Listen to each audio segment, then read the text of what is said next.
T. Je pense que le rôle du président de la République maintenant, ce n'est pas de faire des déclarations d'amour à ses compatriotes. Il aurait dû le faire dès le début de son mandat, dès le début de son premier mandat. C'est plutôt de montrer pourquoi est-ce qu'il a été un bon président si par cas les Français ne le voient pas comme ça. Pour une simple et bonne raison, les Français vont se poser une question une fois qu'il partira.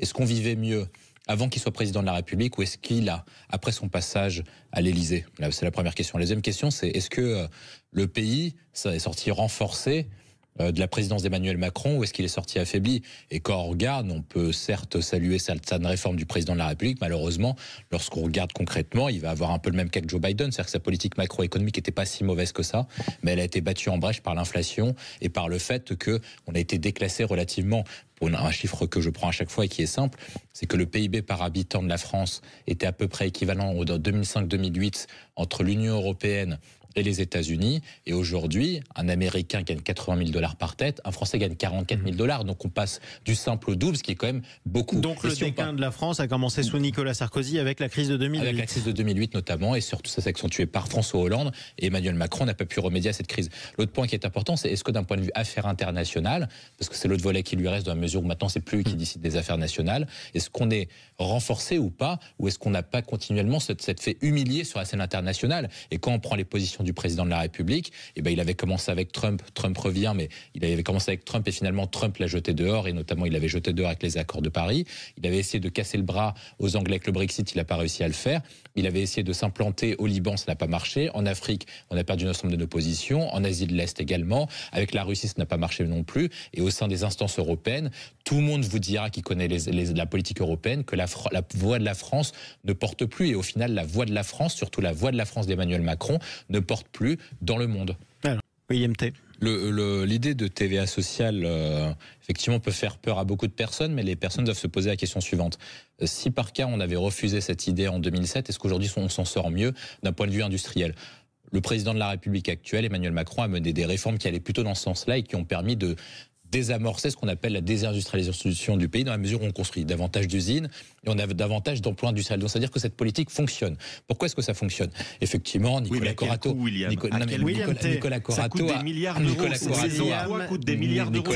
Nicolas Corato a raison de rappeler en disant à chaque fois à peu près le même truc, c'est-à-dire qu'on a à peu près les mêmes remèdes en disant oui, on touche les plus précaires, etc. Mais on dépense 33% de notre budget en dépenses sociales et pour autant, on n'a jamais eu autant de pauvres dans notre pays, 14,4% qui sont sous le seuil de pauvreté.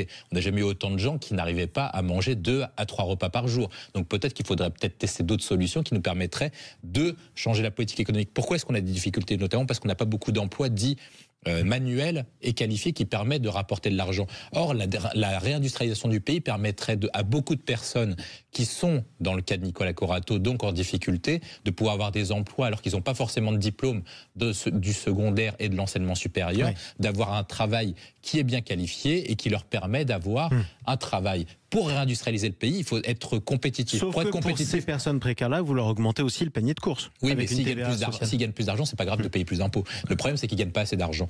Donc, le premier point, c'est réindustrialiser le pays. Pour industrialiser le pays, la difficulté qu'on a est double. Le premier, c'est la compétitivité hors coût, mais ça reprendra des années, ça s'appelle l'innovation, la réglementation, débureaucratiser le pays, etc. Et l'autre point, c'est la compétitivité.